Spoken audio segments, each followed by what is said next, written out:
L'info éco avec Capital. Le coup de gueule du jour est poussé par la presse européenne au lendemain de la finale de Ligue des Champions remportée par le Real Madrid face à Liverpool, alors que des incidents ont eu lieu en amont et pendant la rencontre en raison de difficultés d'accès à l'enceinte de Saint-Denis. La presse anglaise a pointé du doigt l'organisation.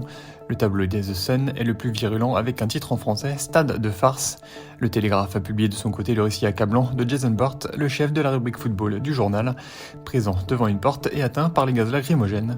Une honte aussi pour le quotidien catalan Sport, tandis que Bild a parlé de soirée de chaos. Le Corriere dello Sport est revenu, comme toute la presse italienne, sur le flop de l'organisation parisienne. Info pratique capitale, les donations à un petit enfant seront bientôt plus intéressantes.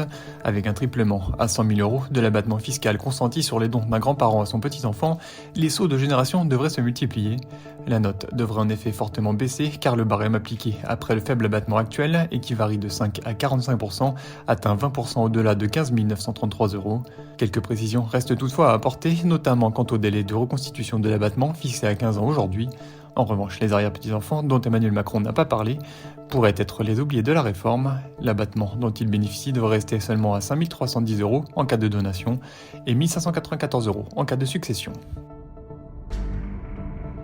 Le chiffre du jour, 1 400 €, c'est le salaire minimum consenti par une entreprise de Lorraine pour tous ses salariés. Le patron de Sarah Invest a décidé de faire ce geste pour répondre à l'inflation. Il estime qu'il n'y a pas de perspective en gagnant 1 200 € par mois alors que la population jeune s'investit.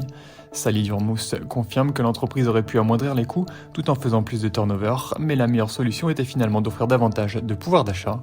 Une mesure très bien accueillie par les salariés qui insistent sur le côté bénéfique de la mesure. C'est une bonne chose que mon patron ait mis cela en place et cela montre aussi qu'il a la reconnaissance pour nous, confirme une vendeuse. Et on termine par les déclarations du PDG de SNCF Voyageurs qui assure que les prix des billets de train ont baissé par rapport à 2019. Christophe Fanichet avoue dans un premier temps que les prix ont légèrement augmenté cette année par rapport à 2021, mais justifie par un élément. Peu de trains circulaient l'an dernier compte tenu de la situation sanitaire, d'où le nombre élevé de places disponibles. En revanche, il a tenu une nouvelle fois à tempérer les accusations de hausse continue.